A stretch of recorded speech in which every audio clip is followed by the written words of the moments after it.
Surprise, surprise! It's episode 13 of Business in the Bedroom, a bootstrapper's guide to doing it. I'm your host, producer Jemmy, and well, usually the number 13 is a sign of something unlucky, but no, you are very lucky because apparently I had a lot to say when diving into the details of decoding SEO, so much so that we needed a part 3. This episode is brought to you by Flintstone Media. Listen in and let's do this. So let's take a deeper dive into other practices for keeping your site fresh and updated. Like I said, you don't want someone bouncing right off as soon as they get on. But in the launch episodes, I talked about putting all of your portfolio, your samples, your announcements, and all your other stuff, putting it all on your website. So that's one really good way to keep your site fresh and updated. You can also have, or this can be how you do it, you can have a blog, you can have a vlog, you can have a podcast to continuously and consistently create and add fresh content to your website. Well, routinely doing that improves your SEO because you can add to and update your site copy, your images, all the stuff that Google is looking for. And Google really, really, really values websites that are kept current. It knows the last basically like refresh date, republish date of your site. And so it takes account all of that. So if your site was most recently updated than other people, that adds to your site's SEO and puts it higher up in the rankings potentially. So essentially you want to constantly keep everything fresh and updated.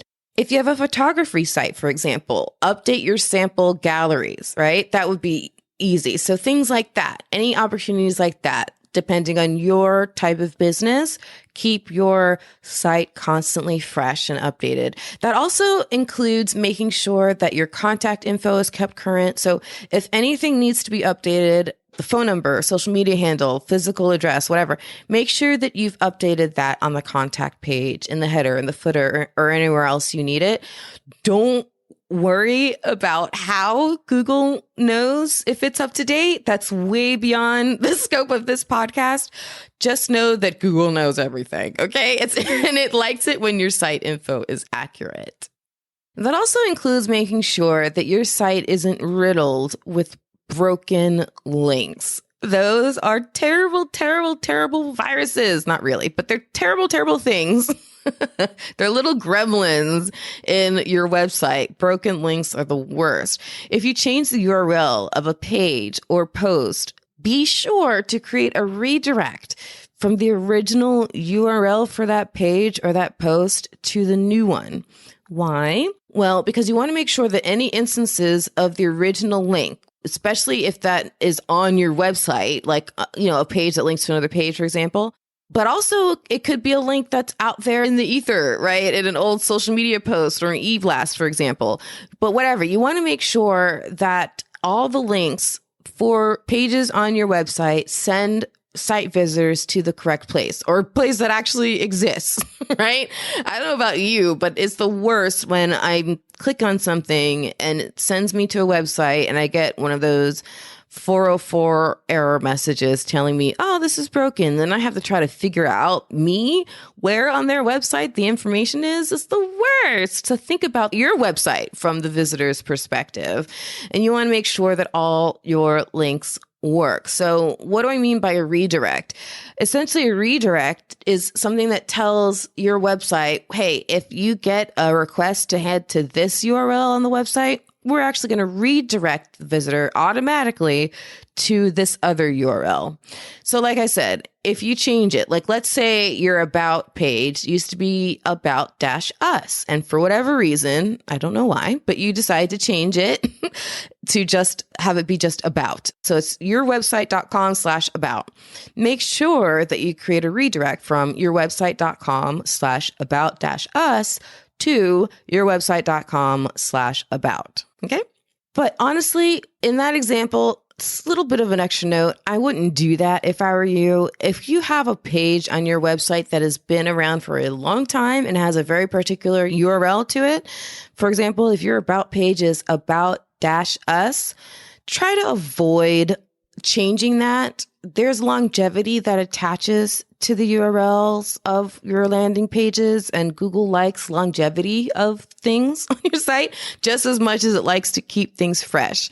If your site has existed for a long time, that tells Google that you've been in the game a long time. And if it's kept fresh, it tells Google that you're in the game for a long time and you're still in the game and you're super relevant.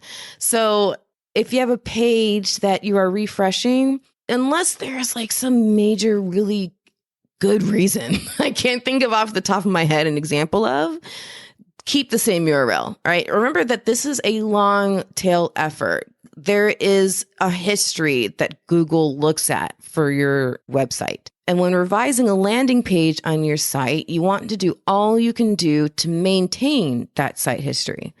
So complicated and long concept short, the more longevity there is to a site and its pages, the better it plays towards SEO.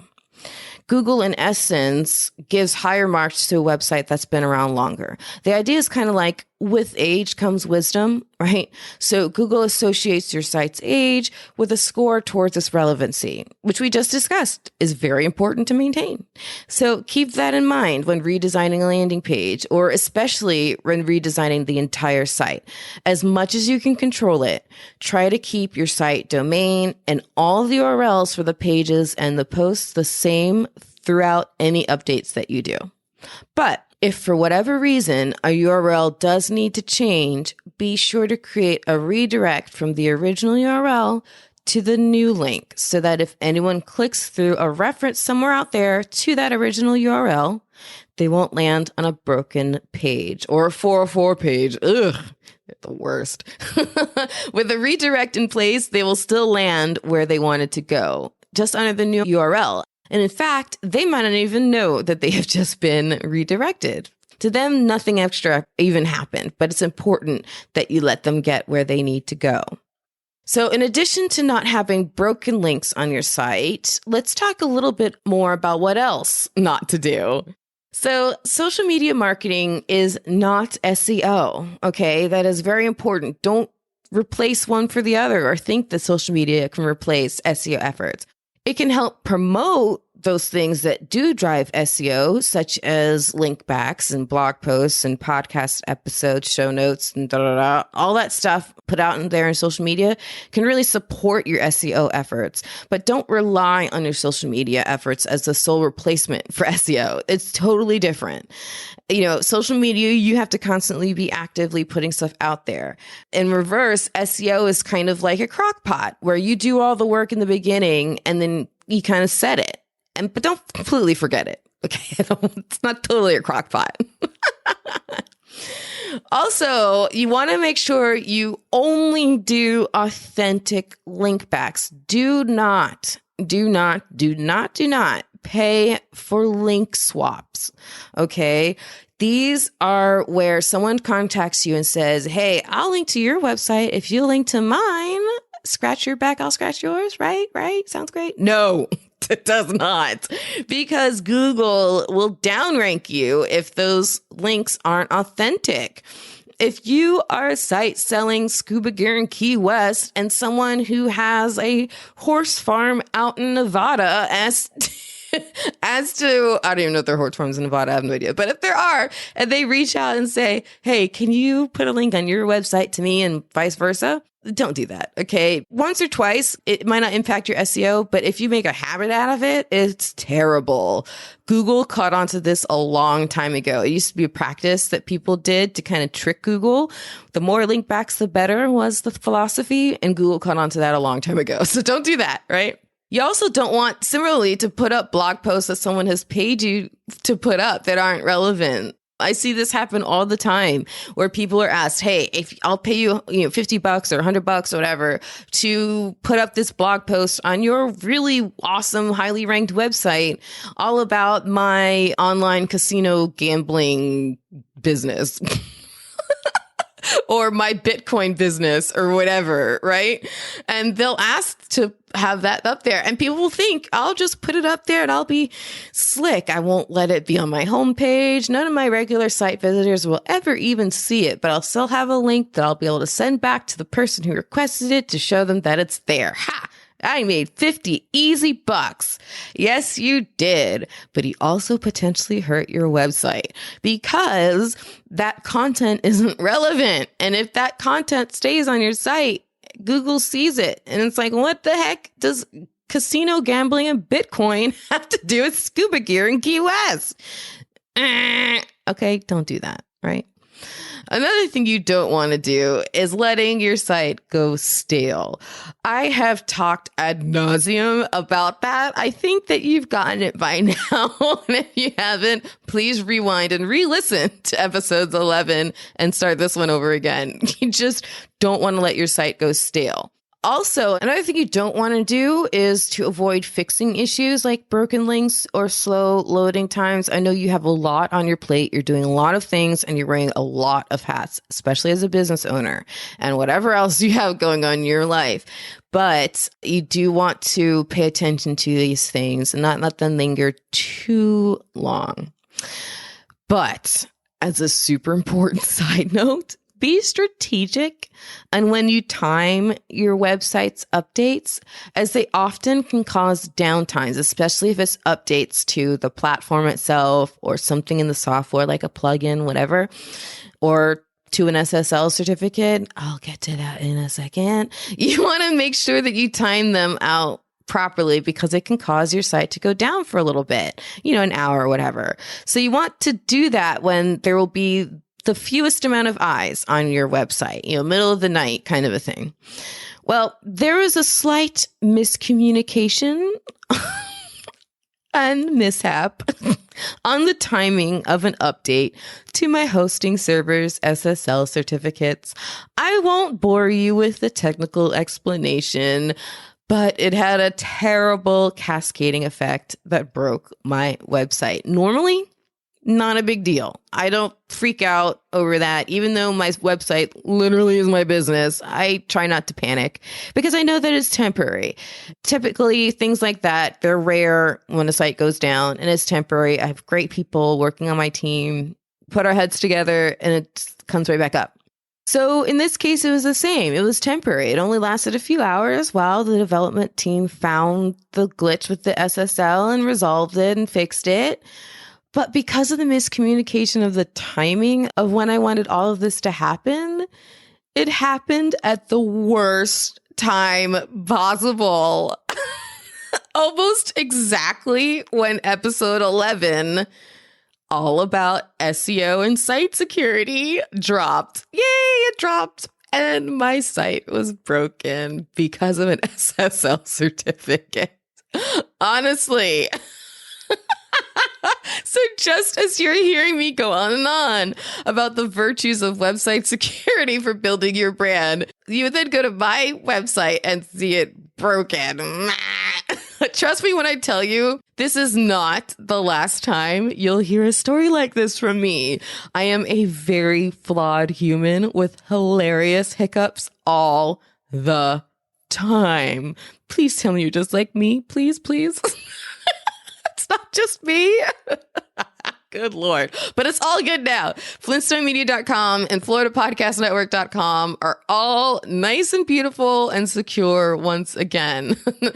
And one more thing not to do, aside from breaking your website at the worst time possible, is to also not get overwhelmed with all of this stuff and feel like you can't tackle it all. That is okay. Okay, do what you reasonably have time to do and use your own time benefit analysis to figure out which items I've suggested in these episodes are the ones you should focus on first. My websites still have lingering issues here and there that I will go in and fix one by one when I have a spare moment, every once in a while. But it's about making sure that I don't misprioritize little details over things that are way more important. Like, honestly, getting enough sleep so I can avoid my migraines. In fact, if you go on any of my websites, especially unfortunately on mobile, you'll find issues here and there. A line of copy where the font isn't responsive enough to shrink down on mobile, so the words wrap funny, for example. But remember back to all that self-care stuff I mentioned in episode 8? Yeah, all that is the reason why. And I refuse to feel guilty about it, dang it. And you shouldn't either. So prioritize, use your own cost benefit analysis, think through everything I've talked to you about today and on the last episode, and just prioritize how you want to tackle things and then check them off one by one. And lastly, in the category of what not to do, I'll say do not trust SEO solicitors. I don't know about you, but I get 2 to 3 emails a week from this person and that person promising major moves for my website up in the Google rankings with just a little extra help from them. But think about it for a second. If they knew how to actually do that, wouldn't they be using those skills to have customers find them? Why do they have to send me a cold call solicitation email if they're so good at search engine optimization? It's because they're not. So don't trust them, okay? Just don't do it. And I want to share a quick listener question. I was so excited. Didn't have a chance to ask them permission to use this, so name redacted. But this is a simple question. It simply says, what can you tell me about SEO in a podcast? How does one get their show up in the ranks? Kindest, name redacted. First of all, super clue, you're not an American because Americans don't sign things kindest. You must be European or some other much more polite country. But yes, name redacted.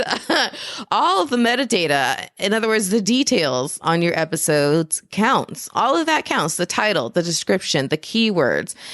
It also counts for the information for the show itself and how it's set up in your hosting account. So the name of your show, the description of your show, and the keywords for your show. Also, how all of that is set up in your hosting account is then going to be how it translates to the different podcasting platforms for discoverability. Similarly to how you can do keyword research for your website, you can also do that for your podcast.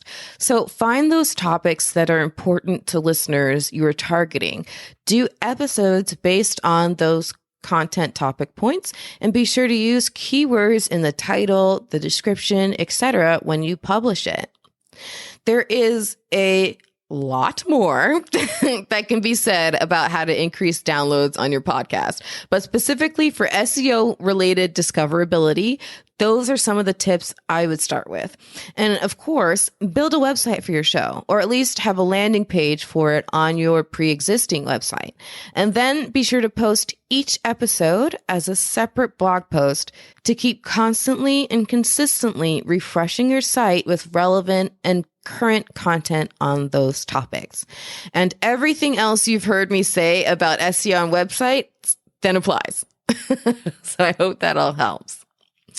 But the best kind of SEO in closing here is still, honest to God, word of mouth.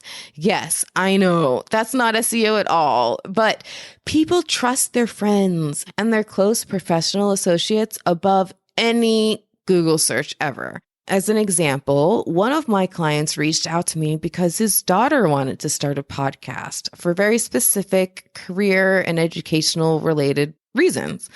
And I'm his producer, so he trusts me to produce for his daughter. That isn't an SEO search result. That is a human result. So make sure that all your online SEO efforts are at least as equally matched by being an awesome human out in the real world.